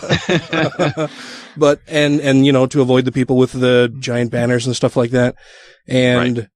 You said that they haven't done a lot of thinking about this, and to me, I guess I view it that they have done a lot of thinking about it. I mean, clearly it's on their mind a lot, right? They go out of their way to attend gay pride parades and festivals, and to picket outside funerals of people that they don't agree with necessarily. Mm-hmm. So it is on their mind, but they just haven't done any deep thinking about it. Well, I think it's they're not thinking of the other side at all. Yeah, I mean, I think it's less, I mean, perhaps I misspoke. It's less about whether or not, the degree to which they've thought about their view, and the attitude with which they discuss it. If someone's out on the corner with a megaphone and a sign with a list of their what they see as sexual sin or something, right? Someone who's just really just trying to be in your face, trying to get attention, trying to, purposefully try to offend people of different beliefs of theirs, right? Those persons are exponentially less likely to be capable of a substantive discussion. And if they are, they're not at that particular time, right? It might be that if you catch them off guard and, at a coffee shop and you sit down and you have a discussion, that might be possible. But it's also important to recognize where people are at that particular time. Not everyone, myself, I love having good old substantive rational discussion, but there's times where I'm, not there. I'm not for that. I'm not in that headspace to be able to do that kind of exchange. And I think it's important that we recognize, so we're not completely wasting our time, essentially, to try and stay away from street preachers. I think that's generally a good rule of thumb. So something to do with their willingness to be receptive, I guess. Yeah, it's about their willingness to accept that perhaps their views aren't necessarily true, right? That they're at least willing to examine them and to hear somebody else's view on it. And I think a lot of the time those street preacher types with the megaphones aren't at all interested in the possibility that they could be wrong about anything. They're there to antagonize. Yeah, they're hardcore partisans. They're not. Yeah. They're not going to reach across the aisle, at least at that particular time. Even to seek understanding, it's going to be largely a fruitless endeavor, I think. But that's not to say, like, so for example, I had coffee with a preacher just about a month ago, and it was funny because roughly a month ago, we held Richard Dawkins and Julia Sweeney downtown Grand Rapids here for a kind of discussion. And it was a huge event in Grand Rapids, and so I made this coffee date with this local pastor for a few days later. We didn't even discuss the Dawkins event or anything like that. But I get there, and I see that he's in the corner with a little megaphone, and he's preaching with a big sign. And I recognized him because of like his Facebook photo, and I'm like, well, that's really interesting. And so he came over and introduced himself to me, and then he went back and did his thing. But then when at that time would have been a terrible time to try and have a conversation with him. Sure. But, a couple of days later, we meet up at the coffee shop and we had a good substantive back and forth. And I did part of this in hopes that, we'd be able to arrange some kind of event at his church, but that doesn't look to be happening. But at the very least, we had a good exchange. So. So like I said, I think that it's not just being able to distinguish between different persons, but also between the same person in different points in their life and different contexts of, what is going to be, what is going to lead you to a decent conversation? What is going to not? I think that those are largely rules of common sense, but it's awfully tempting. I will fully admit that it's awfully tempting to want to go up to the street preacher and start to undermine, or at least an attempt to undermine their kind of rock hard beliefs at that point.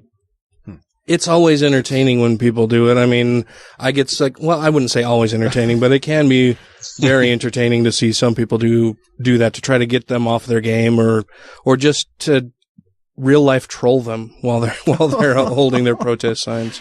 Right. Jumping back a little bit to something that you had mentioned, you brought up the invisible pink unicorn and the flying spaghetti monster and Pastafarianism, and it made me wonder, and so I wrote it down. I'm curious about your thoughts on what the Satanic Temple does. We here in the studio are big fans of the Satanic Temple and their goals and tenets and how they go about accomplishing what they want to get done. I'm just kind of curious about your thoughts on the Satanic Temple. When it comes to, from what I'm largely only familiar with their kind of political moves, which I think are great. I fully support the idea of kind of forcing people to recognize the absurdity of abandoning a separation of church and state by having these giant these giant Satan goat statues erected. I think that's Baphomet. I think that's just absolutely and not only is it making a incredibly important political point, but it's also just freaking hilarious. So I fully support that. I don't know what their beliefs are necessarily. From what I've understood, I would probably largely side with them on many things.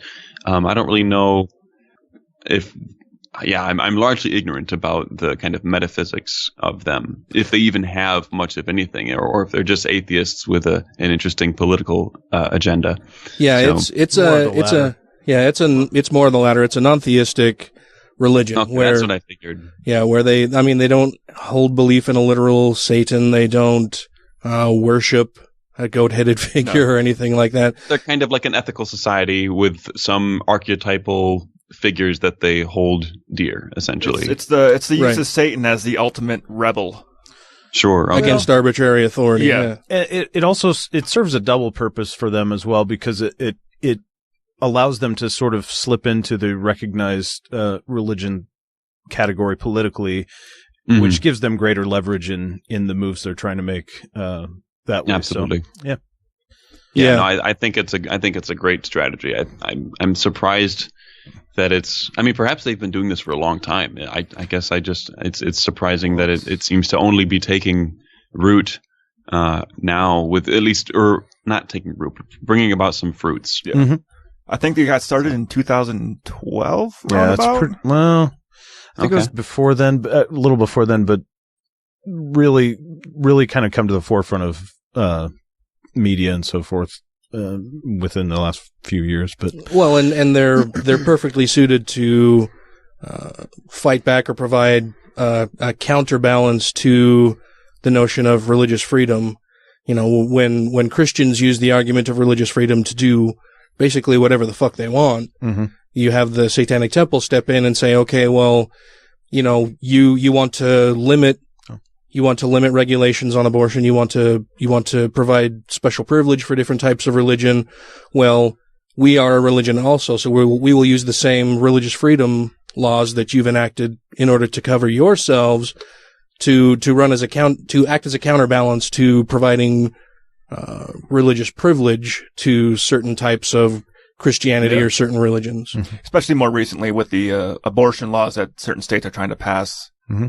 They're countering it with, well, it's their deeply held religious belief that you can't do that to them. Yeah. Yeah, I think it's fantastic.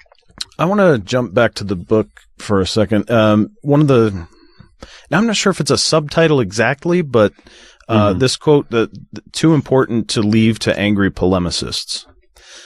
And yes, yeah, that was I believe that's used in one of the descriptions of the book. Yes. So one possible interpretation of that statement is that some of the angry people maybe don't have as many important things to add to the conversation. I just wondered, what are your thoughts on that exactly, or how is that meant? Well, so the one of the early purposes of the book that we decided on pretty early on was that we wanted it to be as vulnerable and truthful a discussion as we could pull off, you know, to reasonable constraints, right?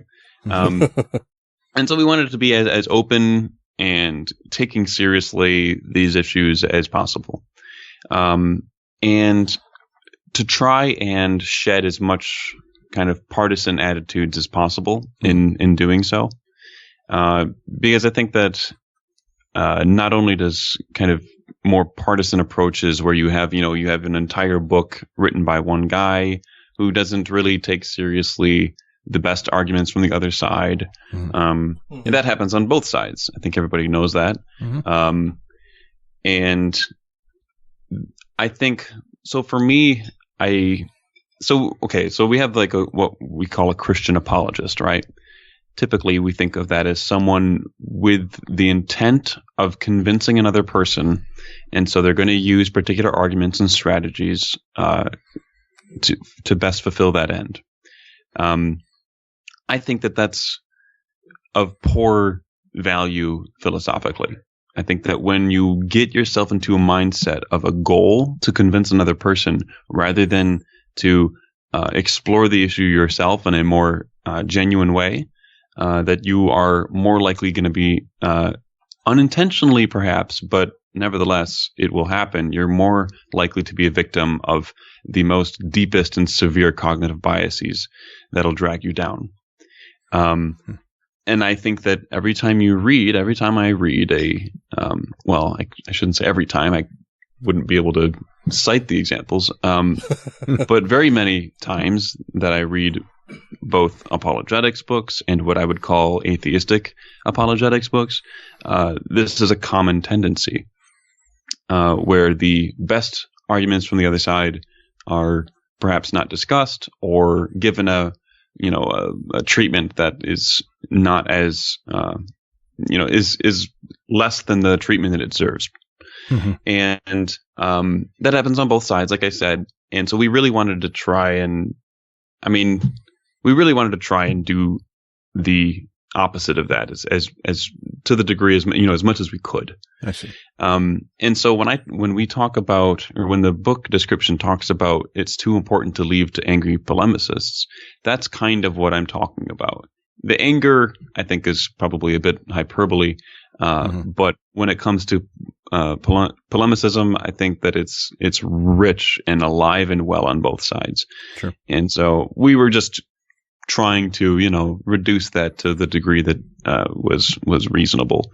And when we say that it's too important, I think that's true. Actually, I think that the God question is an extraordinarily important question to get right.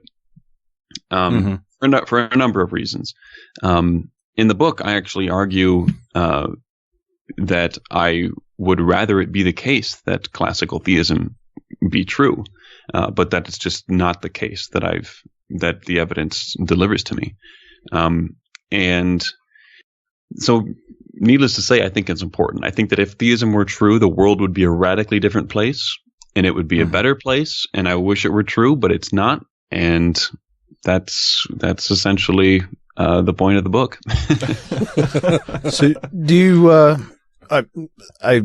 you accept that authors like Hitchens and Dan Barker, or podcasters like the Scathing Atheist, or even going back to Mark Twain, that they I mean, I would consider them to those groups to be more on the angry side, perhaps. Do they have a place in the movement? I mean, in your view, or? I mean, I'm not going to tell people what to do. I'm not going to tell people yeah. I'm just asking, from your perspective, if they're valid. If I could design it from the ground up, then there's much of that I would probably want to shed. Just because I think that it serves the purpose in the sense that it gets a lot of people. I mean, I'll be honest, I'm mixed on that question. Like, if I'm going to give a substantive answer here, I'm mixed on it, because on the one hand, I think that books like the God Delusion are incredibly important for getting people, God is not great. The various books that came out by the so-called horsemen of the apocalypse. Yeah. Those books are important unifiers. They're not as great as they are at unifying people and getting people to kind of step into their own identity as persons of non-belief and stop being embarrassed about it. I think that's incredibly important. Sure. Philosophically, I think they're largely abortions. Sure. But at the end of the day, I think, they serve that purpose. And I guess what I would say is that I would probably turn down the knob on some of the condescension that I find to be laced within the pages of those books. A bit too much to my liking. But the books themselves, I think, play an important role for getting people of non-belief to actually start to, be okay with that and to not feel like they're, horrible people, to buy into the cultural narrative of atheists as baby eaters, even though admittedly they go fantastic with certain sides. Oh yeah. So that's not really an easy answer, I suppose. No. I'm conflicted on that. Yeah. Well, I think that's acceptable for me, at least. I mean, I still do have anger and frustration and some of those negative emotions from my experience within the religion and just the way that it goes, and when you come out of it, you kind of feel betrayed, I guess, even whether that's fair or not. There's a rush of all these kinds of emotions, and I don't know that that's going to subside altogether in me, just knowing my personality. But I'm just curious. I mean, I get the feeling from, I listen to all your podcasts at least once, multiple times on some episodes, because I'm a little slower. But I love that angle. I try to get into the philosophical stuff. I don't think that, and especially at the level that you guys do it, I don't think that's reaching as wide an audience. Certainly not. Yeah. Right. But I do see sort of the agitating, motivating, appeal with, some of the books, like you mentioned, with the effects that you mentioned as well. So I kind of see a place for both. And I wondered where you fit on that. I know you're sort of on the softer end of it, but I think your answer was acceptable. Yeah, I mean, like I said, it's complicated. I got two different things pulling me in different directions. On the one hand, I want to be as fair-minded with discussing the arguments as possible, but on the other hand, I recognize that, having your celebrities and your more harsher tones, perhaps, is going to be valuable for getting a lot of people at least to perk up and to listen to what's being said. Mm-hmm. And so at the very least, it gets interesting conversations started. I think in a lot of ways, it's not for me, but I understand, and it'd be difficult for me to justify, calling for an all out ban on it, essentially. Oh, sure. As King Atheist. Right. I think it's a good route to your style of atheism, though, eventually. I mean, I think that's the kind of thing that's relatable early on, when you have all those fresh feelings, and then you start looking elsewhere and you sort of move on and you hear the arguments from the other side, and that makes you think for a minute, and then you kind of vacillate and you do this back and forth, and then as that starts to refine, you kind of move toward reasonable doubts. I was just saying that the other day, and me and Randall were on a podcast together, and I was talking about how, when I first deconverted, I had that exact same feeling that you were describing earlier about feeling as though you were being lied to, feeling really betrayed by your family and by your community and society at large, and that how that can, how that kind of feeling is going to be more leading to certain behaviors rather than others, and that it'll make, it turns you into a troll. I think it turns everybody into a troll, at least for a little bit, right? Sure. And it just depends, it's going to depend on the person, but, hopefully people are able to grow out of that kind of antagonism and think about the questions in a more kind of thorough and thoughtful way. But it's a necessary step. I went through that same thing. I think everybody does. And so to that degree, those kinds of books are important. They are important to read that kind of interesting, controversial stuff, and then to realize, ooh, I'm in a secret club that has this secret knowledge, right? I do spend probably a little bit more time than I should on religion, and I have a certain amount of hostility to it. I think the most rational reason for it is because of the harm that I see it does. We were talking about that earlier.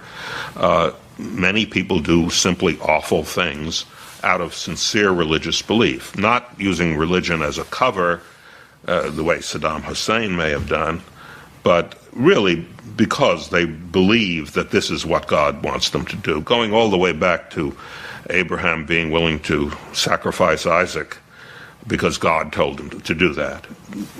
Putting God ahead of humanity is a terrible thing. I have one more question for you, but I don't know if these guys have any others, because the other question that I have may lead us down a rabbit trail of a very long discussion. Oh, the small question you have. Yeah. No, I'm actually very interested in this as well, but we'll have to see what Mr. Schieber is willing to. We're famous for rabbit holes. So That sounds sexy. Go on. So some of my favorite episodes of Reasonable Doubts are when you are discussing the concept of free will. Those are everybody's favorite episodes. Oh, jeez. And I am, at least as I currently understand things, I would view myself as a hard determinist. Mm-hmm. I'm not a compatibilist. I don't believe in free will as a thing. But I have had a difficult time in trying to convince other people toward that view. Because I'm still a compatibilist. Including me, and here's why. Because I don't understand the difference. I haven't been able to figure out what line there is between compatibilism and hard determinism. If there is, I don't know. The problem is that philosophers don't know the line either. Okay. There's so many different things meant by compatibilism and by free will and by determinism that you really just have to articulate your personal view on things and define terms in your personal way, because opening up your random book and discussing it, it's going to be laden with assumptions about what those terms mean, and it's not a standardized definition set all throughout these texts, right? Well, so I think that's the other part of the problem is the limitations of language and the definitions that people will use for different things, and so that's what's great about part of your book is laying down the terms and definitions that you are going to be using and agreeing on them before you really launch into a conversation about them. And boy, am I glad we didn't get much into determinism. Right. So what are your you are a compatibilist then? I'm a compatibilist, yeah. And so when I say I'm a compatibilist, what I mean is that I think there is a sense of free will which is compatible with determinism all the way down. Obviously, omitting quantum issues for a second here, I think that all mental behavior has causal antecedents, and that I am merely a link in a chain as it's moving along the line, right? That said, I think there's also a meaningful sense. There's a meaningful explanatory layer, shall we say, wherein it's appropriate for me to talk about choices, for me to talk about coming to analyze certain things in a way that is being fulfilled by my intentions rather than being constrained by other outside sources. So, for example, obviously there's the issue of like, oh, I'm free to walk around today, right? I can go outside. And then there's the lack of freedom entailed by, say, a prison sentence, right? Mm-hmm. So there's a sense in which we're talking about the freedom, and what seems to be the relevant difference is whether or not we are able to do that which our desires are oriented toward, right? So I want to be able to walk around outside. I'm able to do that. And so to the degree that I'm able to the degree that I go outside and do that, I'm acting freely. But if I were in, lockup and I wanted to go walk outside, there's a real sense in which I no longer have that freedom to do that. Mm-hmm. I'm constrained by sources external to myself. And so it seems to me that there's a real meaningful sense, and even a sense which carries moral responsibility, in saying that I am making choices, and so long as my actions are being fed through my cognitive equipment that has a particular set of desires, regardless of whether those desires have causal antecedents or not, that's a free act. If I'm able to have a thought that goes through my desires, and I intentionally move toward some end, and I, regardless of whether I'm successful, the effort done is a freely expressed act. And that to me, it sacrifices certain things that I think people hold as fundamentally what free will is. It abandons the kind of naive view of free will, I would argue, but you get a surprising amount of commonality with it. You get a surprising amount of the goods attached to free will with this slightly modified version of free will. And so I think it's a fine thing to endorse. I think that you can be a hardcore determinist while at the same time recognizing that there's a real meaningful sense in which we can talk about free will, responsibility, and relative quality of judgment. So I guess my sticking point here, and again, I'm not set on any particular view. Sure. Because I still don't really know what but is there a way really to know that your, so-called freedom of choice or choices is anything more than a feeling you're being fed by a determined brain. I mean, sure, it may feel free. Oh, no, that's absolutely what they are. Okay, but so I don't know that it matters on a certain level of explanation. I don't know that it matters that much. Mm-hmm. I'm blanking on a good analogy to describe.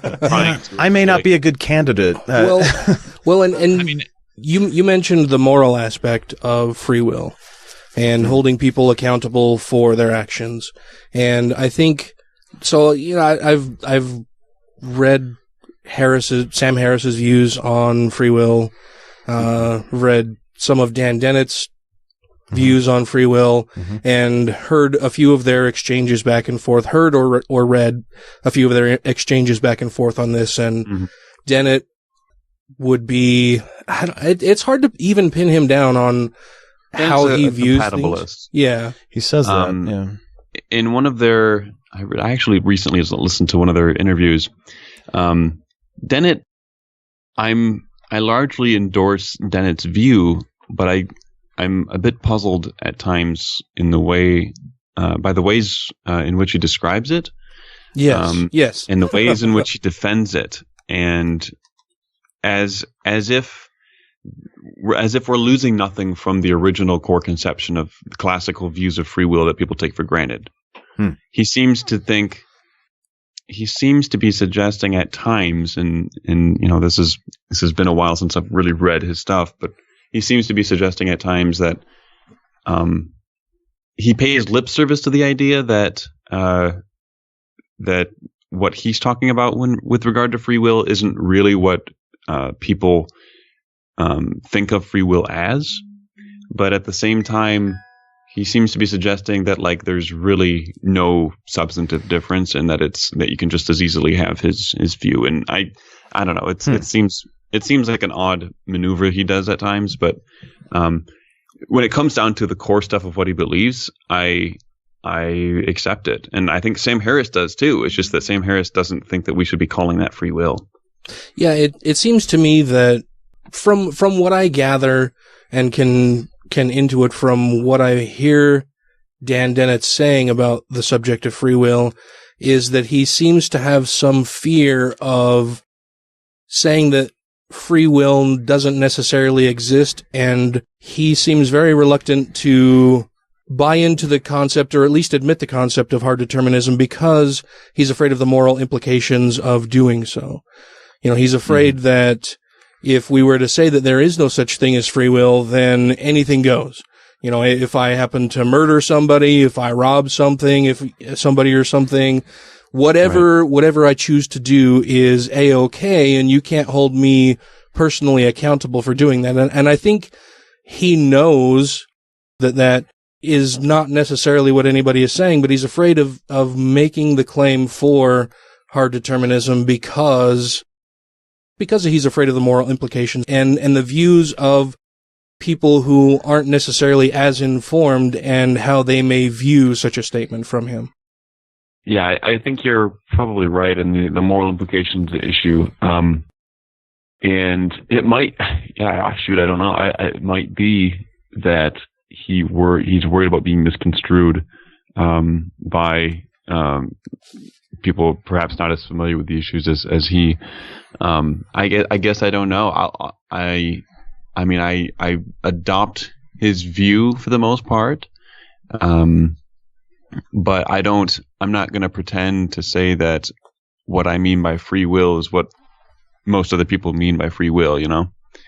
Yeah. So, and I'm not saying he necessarily does that, but there seems to be sometimes he is perhaps tipping his hat to some notion like that.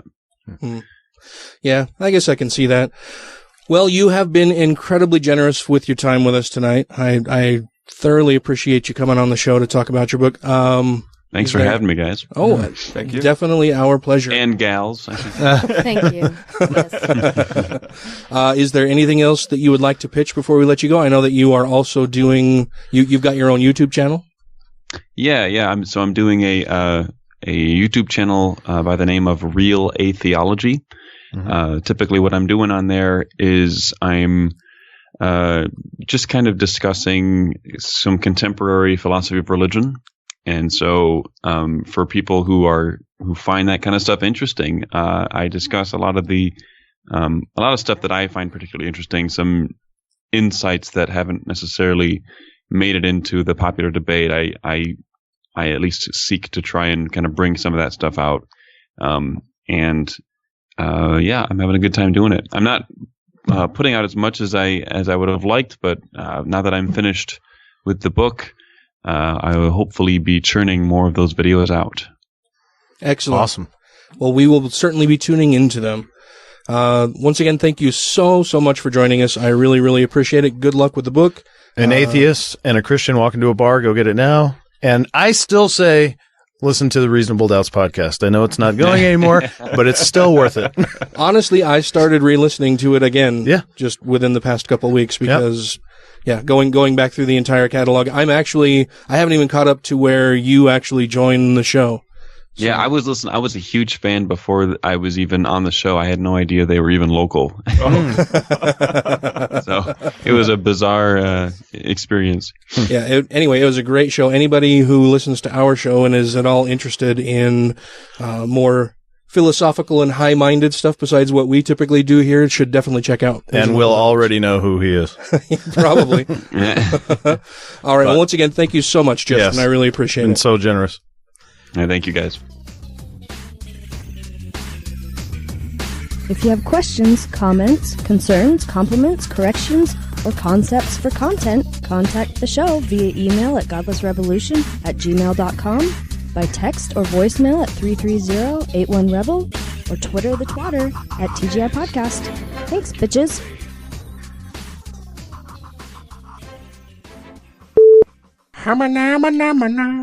You lied to me. You know when you Google him, it tries to say you're looking for Justin Bieber? What? Did you mean Justin Bieber? Do I have to get serious now? No. Okay. Are you? Are you ever? No. I'm sure there are times when you're serious. I've gotten serious on the show before. Have you? Yeah, there's a few times where Crickets. I've gotten like serious. If at any time you need to go or anything, just let me know and we can wrap things up. I know Sure thing. sometimes shit happens. So. I think we had someone's cat pooped on a bed once and they had to go. Oh, wow. Was that Doug? Yeah, no, it wasn't Doug. It was from Atheist Experience. It was Russell Glasser. Russell Glasser. Oh, that's right. Cat relieve itself on a bed, so he had I gotta go. Forgot. Yeah. But now that we're the Trinity, we should see all of this coming. So I don't do cats or dogs or small humans, so that shouldn't be safe. That's good. I Excellent. thought we talked no sexual history. Oh my god! Oh, I can't believe you even heard that. I know, I was way back. I'm sorry. That just got dark. Welcome to the show. Welcome to the show. Did you say you have had to scramble to put pants on? I live by myself. Why would I wear pants when I'm not required to? So you don't stick to things. I don't have leather. Oh. But when he wears pants, he sticks to them. Yeah. Meg's never going to get close to her microphone. I thought we weren't doing a sexual history. See, and then I can just stick this over here. And we can all see how much time we got left. Yeah. Oh, perfect. That's cute. Look how cute it is. Oh my god, it's so cute. You got that down. All right, Jimmy Fallon. So cute. Look how cute it is. You don't even have to. It's all like in your throat or something. You don't even have to move your mouth. Oh, it's so cute. It's so cute. You're like a ventriloquist. And he's his own dummy. I don't have to. It's all just so cute.